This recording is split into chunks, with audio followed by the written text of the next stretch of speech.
Arestado ang isang senior citizen dahil sa pangmumolestya umano sa isang batang lalaki sa Rodriguez, Rizal.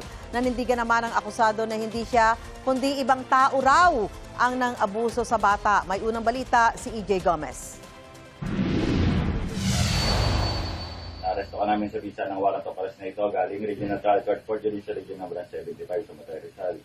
Asong acts of lascivious business revised penal code article 336 in relation to section 5B. Hindi na nakaporma sa mga operatiba ng Rodriguez Police ang 67 anyos na lalaking ito nang arestuhin sa kanyang bahay sa Barangay Burgos kahapon. Akusado siya sa pangmumolestya umano sa 10 taong gulang na batang lalaki. Ayon sa pulisya, December ng nakaraang taon nangyari ang insidente ng pansamantalang manuluyan ng biktima at kanyang tiyahin sa bahay ng akusado. Acquaintance lang sila. Then, on the same day rin po, itong si akusado natin ay pinasok yung ating victim sa kanyang kwarto. Then doon na po nangyari ma'am na kanyang sexually assaulted yung ating victim. Pinagbantaan niya po muna. Tinakot ma'am na wag pong magsumbong.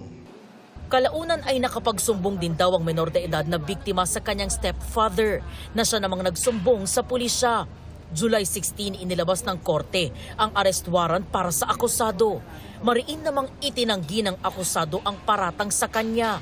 Aniya, iba ang umabuso sa bata. 8 taong gulang lang daw ang biktima nang magsimula ang umano'y pangmomolestya. Ang gumawa nun, yung kapatid ng kumpare ng tatay ng bata. Bago pa nadala yung bata sa amin, meron nang nagmomolestya doon sa Antipolo.